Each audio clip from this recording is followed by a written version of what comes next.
نفس پہ کنٹرول اور سیلف کنٹرول، خود پہ کنٹرول، یہ لوگ ان چیزوں کو دونوں کو ایک ہی سمجھ رہے ہیں، حالانکہ اس میں بڑا فرق ہے۔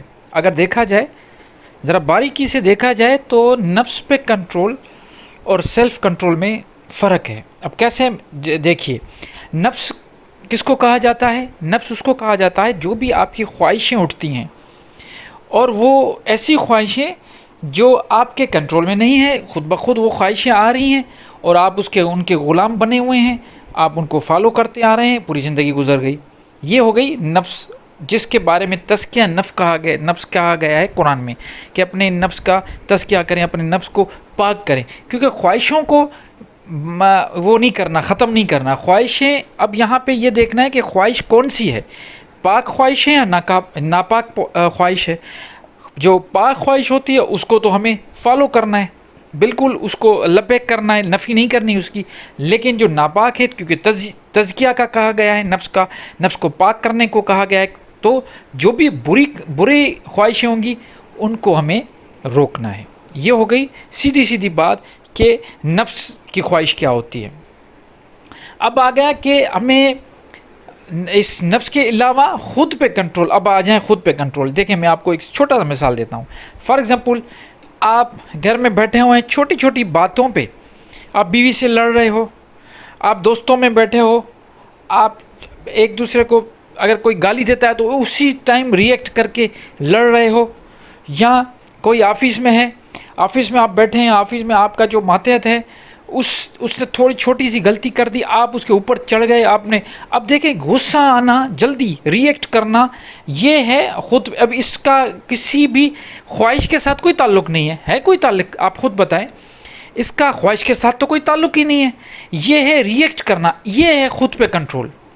یہ ایسے لوگ ہیں خود پہ کنٹرول نہیں ہوتا، اس کو کہا گیا ہے خود پہ سیلف کنٹرول، اور وہ جو نفس ہے وہ الگ چیز ہے۔ تو ان دونوں کو فرق کر کے ہمیں کیا کرنا ہے، نفس میں جو پاک چیزیں ہیں ان پہ کنٹرول نہیں کرنا۔ اگر آپ کا نفس کی یہ خواہش ہے کہ میں نمازی بنا رہوں، میں حج کروں، میں صلاۃ پڑھتا رہوں، تو کیا اس کو بھی آپ روکیں گے؟ نہیں، بالکل نہیں روکیں گے، کیونکہ یہ پاک خواہشیں ہیں، یہ تو ہمیں کرنی ہیں۔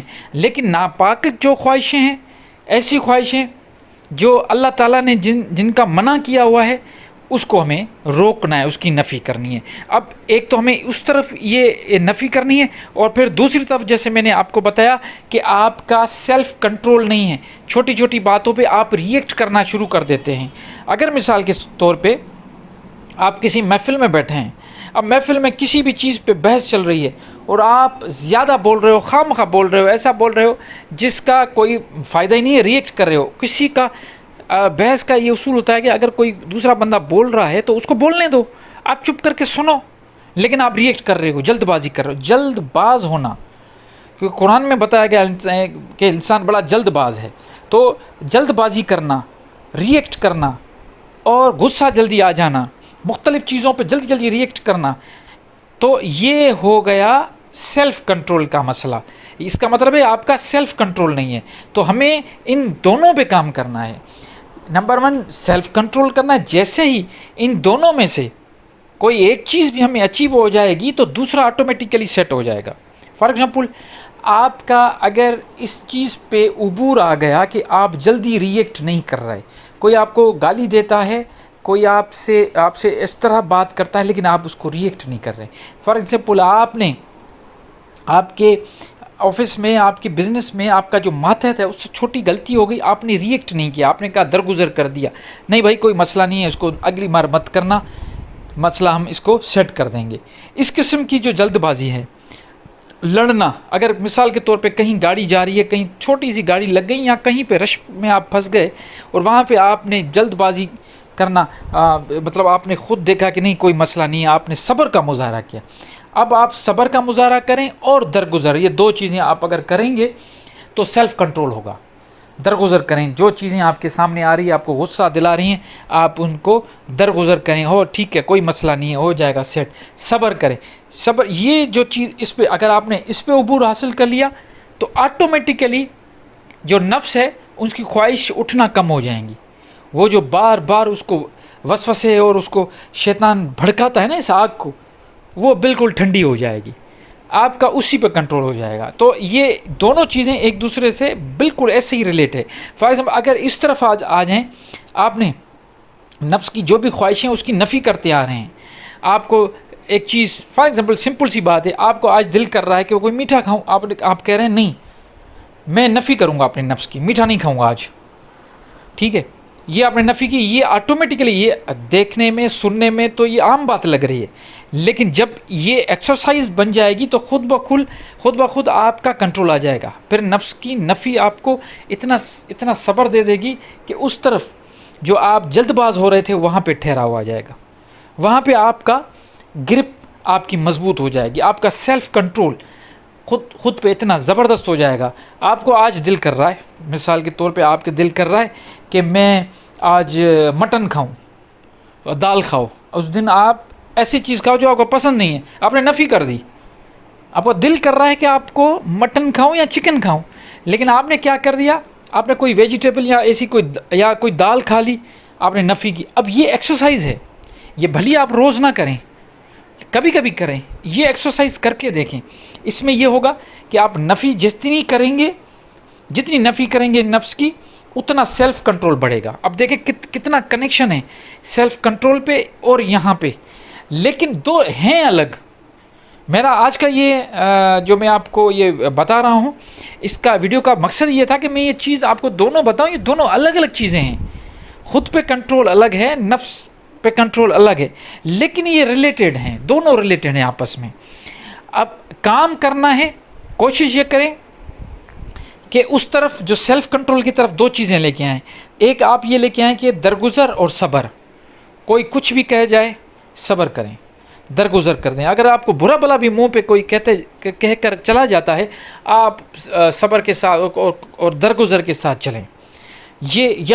اس طرف یہ پریکٹس کرنی, اس طرف نفی کرنی ہے, نفس کی طرف نفی کرنی ہے, سیلف کنٹرول جو خود پہ کنٹرول کرنا ہے اس کی طرف آپ کو درگزر اور صبر کرنا ہے. یہ پریکٹس آپ اگر سائملٹینیسلی کرتے رہیں گے, بالکل ساتھ میں دونوں یہ چلائیں گے, تو آپ کو خود پہ بھی کنٹرول آ جائے گا, نفس پہ بھی کنٹرول آ جائے گا, اور زندگی بڑی آسان ہو جائے گی. کیونکہ زندگی جو یہ تکلیف دیتی ہے, زندگی اصل تکلیف دیتی ہے, اور وہ ساری تکالیف جو ہیں وہ نفس, جو ہماری نفس ہیں, اسی کی خواہش کے پیچھے چلنے سے ملتی ہے.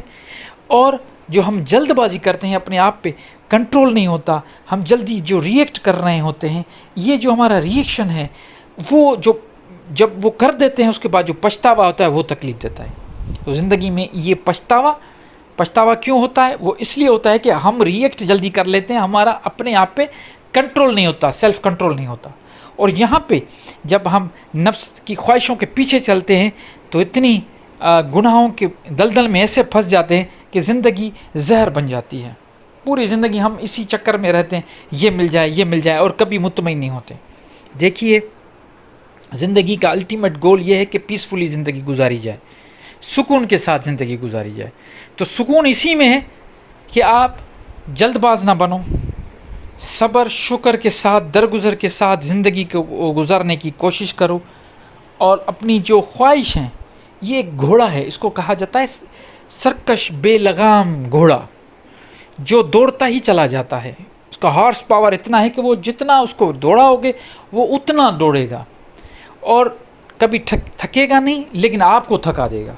یہ وہ گھوڑا ہے جو گھوڑے سوار کو تھکاتا ہے, جو اس پہ سوار ہوتا ہے وہ تھک جاتا ہے, لیکن وہ گھوڑا کبھی نہیں تھکے گا. یہ آپ کو اس صحرا, اس دلدل میں لے کے جائے گا جہاں سے پھر واپس آنا بڑا مشکل ہے, اور وقت تو نکل جائے گا. زندگی کے یہ جو بیچ والے سال ہوتے ہیں نا, پہلے تو بچپن میں 20 سال گزر گئے, پچھلے آخری 20 سال بڑھاپے والے بیماری میں اور پچھتاوے میں گزر جاتے ہیں. جو بیچ کے جو ہمارے جوانی کے اور میچورٹی کے جو سال ہیں, جو زیادہ سے زیادہ 25 سے 30 سال ہیں, یہی ہے. اس میں ہی زندگی انسان بڑی مستیاں بھی کرتا ہے اور بڑے خواہشوں کے پیچھے. اور یہ 20-25 سال 30 سال جو عمر ہے بیچ والی, یہ بھی ہر کسی کو نہیں ملتی, لیکن عموماً جو لوگوں کے پاس یہ ٹائم ہوتا ہے 20-25-30 سال کا, اس میں اگر وہ گھوڑا جو ہے اس کے پیچھے لگا اور اس کا سوار بنا, خواہشوں کا قیدی بنا, خود پہ کنٹرول نہیں آیا, تو پھر کیا ہوگا؟ وہ 25 سال کی زندگی تو زہر بنے گی، وہاں پہ پتہ نہیں چلے گا، کیونکہ جوانی کی طاقت ہوگی، دولت کا نشہ ہوگا، پتہ نہیں چلے گا، زندگی تو گزر جائے گی۔ لیکن جب وہ آخری 20-25 سال ہوں گے، اس میں نہ صرف وہ اپنے لیے تکلیف کا باعث بنے گا، بلکہ اس کے پیچھے جو اس کے اپنے ہوں گے وہ بھی اسی کا جو کچھ اس نے کیا ہوگا اس کا صلہ وہ بھریں گے، کیونکہ وہ جو کچھ اس نے کیا ہوگا، ایک تو وہ اپنی زندگی میں اس نے جو کچھ غلط کیا اس کا اسی کو حساب اسی کو بھی ملے گا، اور کیونکہ ان کے بچے، اس کے پیچھے والے جو لوگ ہوں گے، اس کے بڑھاپے میں اور اس کے مرنے کے بعد بھی وہ دیکھیں گے اور ان کو اس کا ریئیکشن ضرور ملے گا۔ تو یہ اپنے آپ پہ یہ دو چیزیں بڑی امپورٹنٹ ہیں۔ میں نے بہت تصوف میں یہ چیزیں دیکھی ہیں، لیکن جو خاص کوالٹی میں نے دیکھی جو اپنے تصوف میں ہیں، جو ہمارے صوفی حضرات ہیں، ان سب میں یہ جو خصوصیت ہے، اس سے بڑی خصوصیت کوئی ہے ہی نہیں۔ انسان کے لیے سب سے بہترین تحفہ اللہ کی طرف سے اگر ہے تو وہ یہی ہے کہ وہ درگزر کرے، وہ شکر کرے، وہ صبر کرے، اور اپنی خواہشوں پہ جتنا اس کو دبائے، جتنی اس کی نفی کر پائیں، وہ اتنا ہی بہتر ہے۔ کیونکہ آپ اگر ایک خواہش اپنی پوری کریں گے تو آپ کے پاس تو چیک لسٹ ہے، ایک پوری ہو جائے گی تو آپ کہیں گے نہیں اب یہ ہو گئی، یہ تو اس کو فار گرانٹیڈ لیں گے، آپ کہیں گے اب مجھے وہ دوسرا مل جائے، پھر وہ مل جائے، پھر وہ، تو ایک تو چیز یہ سائیکل ہے، یہ کبھی ختم نہیں ہوگی۔ آپ چاند پہ بھی کوئی پہنچ جائے تو پھر کہے گا نہیں چاند سے پھر آ کے پھر مارس پہ، پھر یہ کرتے کرتے کہے گا میں سورج کے پاس جل بھی جائیں گے، پھر بھی کہیں گے نہیں یار یہ اس سے بھی آگے جانا ہے۔ کیوں؟ کیونکہ یہ چیز ختم ہونے والی ہے ہی نہیں، انسان بنا ہی ایسا ہے۔ انسان کو اللہ تعالیٰ نے ایسی ہی فطرت دی ہے تاکہ اس کا امتحان ہو۔ اگر اللہ تعالیٰ نے انسان کو بڑا سیدھا سادہ بنایا ہوتا جیسے فرشتے بنے ہوئے ہیں، ان کے پاس تو کوئی ہے ہی نہیں، وہ تو اپنے کاموں میں لگے ہوئے ہیں۔ مزہ تو تب ہے جب انسان بن کر پھر اللہ کو راضی کیا جائے۔ فرشتے تو ویسے ہی اللہ کے کام میں لگے ہوئے ہیں، اللہ نے جو کچھ ان کو بتایا وہ ان کو فالو کر رہے ہیں، لیکن انسان کو اللہ تعالیٰ نے بڑا کمپلیکس بنایا ہوا ہے، کمپلیکیٹڈ بنایا ہوا ہے۔ دیکھیں نا اس میں ہر چیز پڑی ہوئی ہے۔ آپ ایک چیز کریں گے پھر کہیں گے نہیں یار یہ ملے، پھر ایک ملے گا، آپ کہیں 1 لاکھ کماؤں، 1 لاکھ کمانے کے بعد آپ کہیں گے 1 لاکھ سے تو کچھ نہیں ہوتا، پھر 2 لاکھ، پھر 10 لاکھ، ایسے آپ دیکھیے دنیا کے بڑے بڑے امیر لوگ دیکھیں، وہ ریس میں لگے ہوئے ہیں، حالانکہ ان کے پاس اتنا پیسہ ہے کہ وہ اپنی زندگی میں کیا ان کی 7 پشتیں بھی کھائیں بیٹھ کے پھر بھی ختم نہیں ہوں گے، لیکن ریس میں لگے ہوئے ہیں کہ فلاں سے زیادہ میرے پاس پیسے ہونا چاہیے۔ اب ان کی زندگی کا مقصد یہ ہو گیا ہے کہ میں نمبر 1 بنوں۔ اب نمبر 1 بننے کے چکر میں وہ اپنی ساری زندگی اسی چکر میں جو گزار دیتے ہیں، اسی میں، اور ان کو پتہ بھی نہیں چلتا۔ تو یہ بھی ایک سزا ہے اللہ کی طرف سے۔ آپ کے پاس اتنا ہونا چاہیے کہ آپ کی زندگی اچھی گزرے، آپ دوسروں کی مدد کر پائیں۔ اب دیکھیں ہونا کیا چاہیے، ہونا یہ چاہیے کہ اتنا ہو کہ ہم ایک تو ہماری زندگی آرام سے کٹ جائیں، ٹھیک ہے، اس کے بعد کسی کے بھی محتاج نہ ہو، محتاجی صرف اللہ کی ہو، اور آپ کے پاس جو کچھ بھی ہے دوسروں تک بھی دیں، آپ یہ مطلب تقسیم کر پائیں۔ بس اس کے علاوہ کیا چاہیے؟ آپ جتنا، کیونکہ اسلام قرآن تو اس چیز سے بڑا منع کرتا ہے کہ دولت اکٹھی نہ کرو، کیا فائدہ، اتنی دولت آپ اکٹھی کرو گے، اتنی خواہشات اکٹھی کرو گے، کیا فائدہ، آخر میں تو مٹی میں مل جانا ہے، یہ جسم میں تو کیڑے پڑنے ہیں، تو پھر فائدہ کیا؟ فائدہ یہی ہے کہ جتنی زندگی ہے اس کو سکون سے گزارو، عزت کے ساتھ گزارو، اللہ کی جو محبت ہے قرب حاصل کرو، اور اللہ کا قرب حاصل کرنے کا جو بہترین طریقہ ہے وہ صرف ایک سیلف کنٹرول ہے، اور دوسرا اپنے نفس پہ قابو پانا۔ سیلف کنٹرول کے لیے میں نے جو ٹولز آپ کو بتائیں، درگزر، شکر اور صبر، یہ ہو گیا سیلف کنٹرول۔ اور یہاں پہ نفی، جو بھی آپ کو اپنا نفس کہہ رہا ہے اس کی نفی کریں، جو غلط کہہ رہا ہے۔ میں بار بار یہ آپ کو اس لیے کلیئر کر رہا ہوں، اس کا یہ مطلب نہیں ہے کہ آپ اسی چیز کو بار بار، اور آپ کا نفس اپنا خواہش ہے کہ آپ حج کرو، نہیں آپ اس کی نفی کریں، نہیں میں حج نہیں کروں گا، یا خواہش ہے کہ میں ہر منڈے کو ہر سوموار کو میں روزہ رکھوں، یہ آپ کی خواہش ہے اور آپ اس کی نفی کر رہے ہو. میں بار بار یہ اس لیے چیزیں بتا رہا ہوں تاکہ کوئی مجھے مس کوٹ نہ کریں. میں بار بار اپنے آپ کو بتانا چاہ رہا ہوں کہ اصل چیز یہ ہے کہ نفی اس چیز کی کرنی ہے جو دین کے خلاف ہو، جو قرآن کے خلاف ہو، جو معاشرے میں کوئی پرابلم پیدا کرے، ایسی نفی کرنی ہے. اچھا، اور دوسری جو میں نے چھوٹی چھوٹی آپ کو جو بتائی ایکسرسائز، کہ آپ کو جو اگر اچھا کھانے کو دل کر رہا ہے، مٹن کھانے کو کر رہا ہے، کوئی میٹھا کھانے کو دل کر رہا ہے، آپ اس کی نفی کر رہے ہیں، یہ ایکچولی ایک ایکسرسائز ہے. یہ خود ہی اپنے آپ کے ساتھ ایکسرسائز کرنا ہے. اس کا تعلق کوئی دین کے ساتھ نہیں ہے. میں صرف یہ آپ کو بتانا چاہ رہا ہوں کہ یہ ایکسرسائز ہوتی ہیں، ایسی لوگ ایسا کرتے ہیں. یہاں تک کہ آپ نے ایسے بہت سارے سادھو دیکھے ہوں گے، وہ تو نمک بھی نہیں کھاتے ہیں، وہ تو میٹھا بھی نہیں کھاتے ہیں، وہ دودھ بھی نہیں کھاتے پیتے ہیں، وہ اتنا پرہیز کرتے ہیں، اتنا پرہیز کرتے ہیں صرف اپنی روحانیت کو بڑھانے کے لیے. وہ اس لیے کرتے ہیں کہ ان کی روحانیت بڑھ جائے. حالانکہ ہم اس چیز کے قائل نہیں ہیں. ایز اے مسلم ہم یہ مانتے ہیں کہ میٹھا، کڑوا، کھٹا یا جو دوسرے نمکین، یہ سارے جو ٹیسٹ ہیں یہ اللہ کی طرف سے ہیں. اور یہ جو ہمارے زبان میں ٹیسٹ بڈس ہیں جو ہمیں سینس کرتے ہیں کہ ہم میٹھا کھا رہے ہیں یا ہم کڑوا کھا رہے ہیں یا ہم نمکین کھا رہے ہیں، یہ بھی اللہ کی طرف سے نعمت ہے. آپ بالکل ان کا استعمال کریں، ان کا کوئی، کیونکہ اگر ایسا نہ ہوتا تو پھر اللہ تعالیٰ نے کیوں فروٹ اتنے میٹھے کر دیے ہیں؟ یہ بھی تو اللہ کی دیکھیں نا، اللہ کی کتنی بڑی ہم پہ کرم نوازی ہیں کہ اتنے میٹھے فروٹ ہیں، اتنی ہزاروں کی تعداد میں فروٹس ہیں، لیکن میٹھے سب ہیں. ہر ایک کا الگ الگ ٹیسٹ ہے. تو وہ کسی کے لیے بنایا اللہ نے.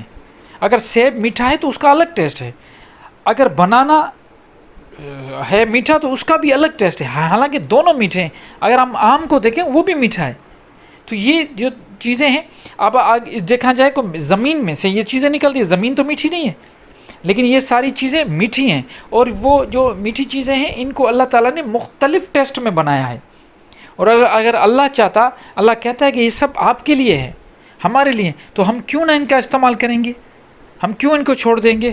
میں بالکل یہ ان چیزوں کا قائل نہیں. میں صرف یہ کہتا ہوں کہ چھوٹی ایکسرسائز کرنے کے لیے آج اگر دل بہت چاہ رہا ہے میٹھا کھاؤں تو بند کر دیں، نہ کھائیں، کل کھا لیں، 2 دن کے بعد کھانا. آج دل کہہ رہا ہے کہ میں مٹن کھاؤں، نہ کھاؤ، کچھ دن کے بعد کھاؤ. یہ اپنے آپ سے ایکسرسائز کروائیں اپنے آپ سے. تو پھر کیا ہوگا کہ دوسری جو فالتو قسم کی ایک آپ کی خواہشیں ہیں وہ ختم ہو جائیں گی. لوگ کیا کرتے ہیں، میں نے تو یہ دیکھے ہیں کہ وہ گٹکے کھا رہے ہیں، وہ پوڑیاں کھا رہے ہیں، سگریٹ پی رہے ہیں. یہ خود نہیں سوچتے کہ یہ سب سے جو کمزور لوگ ہیں وہ یہی ہیں، کیونکہ ان کو نہ سیلف کنٹرول کا پتہ ہے، نہ ان کو اپنے نفس کا پتہ ہے. یہ نفس کے بھی غلام ہو گئے، سیلف کے بھی غلام ہو گئے. تو ان چیزوں سے بچنا چاہیے. ہمیں کوشش یہ کرنی ہے کہ ہم جو ایک سسٹم بنا ہوا ہے، کیونکہ یہ کائنات بھی ایک سسٹم پہ چل رہی ہے. یہ دھرتی بھی دیکھیں، آپ سولر سسٹم دیکھیں، پورا ایک سسٹم پہ چل رہا ہے. یہ انسان جو پیدا ہوا ہے، اس کا پیدا ہونا بھی ہمارے لیے یہ اللہ کی طرف سے بڑی نشانی ہے. یہ بھی کسی ایک پروسیس سے گزرتا ہے. زندگی جب چلتی ہے، ماں کے پیٹ سے ہم نکلتے ہیں اور جب انسان مرتا ہے، وہ پورا ایک پروسیس ہے. تو یہ ساری چیزیں پروسیس ہمیں کرنا ہے. ان چیزوں سے ہمیں نہیں بھاگنا، یا کسی جنگل پہ یا کسی پہاڑ کی چوٹی پہ جا کے نہیں بیٹھنا. پورا پروسیس ہمیں کرنا ہے. ہمیں یہ پوری جرنی دیکھنی ہے. یہ اللہ کی طرف سے نعمت ہے. اب ہم پہ ہے کہ اس کو نعمت کرتے ہیں یا زحمت کرتے ہیں. زیادہ میٹھا کھائیں گے تو زحمت ہو جائے گی، ہے تو نعمت. زیادہ نمک کھاؤ گے تو زحمت بن جائے گی، بلڈ پریشر ہو جائے گا، ہے تو نعمت. کسی بھی چیز کو زیادہ کریں گے، اس کے سسٹم سے آؤٹ ہو جائیں گے تو کیا ہوگا؟ اگر ہم مسلسل بولتے رہیں کیا ہوگا؟ ہمارا گلا خراب ہو جائے گا. اللہ تعالیٰ نے زبان دی ہے، یہ بھی نعمت ہے. ہم بول رہے ہیں، ہم دیکھ رہے ہیں، ہم سن رہے ہیں، جو کچھ ہمارے آس پاس ہو رہا ہے، ہم کھا رہے ہیں، پی رہے ہیں، ساری اللہ کی نعمتوں کو اگر ہم دیکھیں تو سبحان اللہ. لیکن اب ان کا استعمال جب غلط ہوگا تو ہمیں وہ زحمت کے طور پہ لگے گی. جیسے بارش، کچھ ملکوں میں بارش ہوتی ہے تو وہاں اللہ کی رحمت ہے بارش، لیکن افسوس کے ساتھ کہنا پڑتا ہے کہ کچھ ایسے ملک ہیں جہاں پہ بارش ہوتی ہے تو سیلاب آ جاتا ہے. حالانکہ وہ سیلاب کوئی سیلاب نہیں ہوتا، کوئی اللہ کی طرف سے آفت نہیں ہوتی. یہ تو ان لوگوں کی اور ان کے حکمرانوں کی نااہلی ہوتی ہے کہ وہاں پہ کوئی سسٹم وہ نہیں بناتے، کوئی ڈیم نہیں بنے ہوئے، کوئی سسٹم نہیں ہے، تو ظاہر سی بات ہے وہ پورا اور بند صحیح نہیں بنے ہوتے تو وہ سیلاب آ جاتا ہے۔ تو اسی طرح اپنے آپ پہ بھی کنٹرول کرنا ہے۔ اب ہمارا بھی اللہ تعالیٰ نے سسٹم بنایا ہے، اس سسٹم کو سمجھنا ہے، اپنے آپ کو سمجھنا ہے۔ ہمارا سسٹم کو سمجھنے کے لیے سمپل سی جو چیز ہے، ایک تو اپنے آپ پہ کنٹرول کریں، سیلف کنٹرول ہونا چاہیے، اور نفس پہ کنٹرول ہونا چاہیے۔ تو یہ دو چیزیں آپ کر کے دیکھیں، انشاءاللہ آپ کی زندگی، یہاں کی زندگی بھی آسان ہو جائے گی، اور آخرت کی جو ابدی زندگی ہے اس میں بھی انشاءاللہ اللہ کے اس کو حکم سے سرخرو ہو جائیں گے۔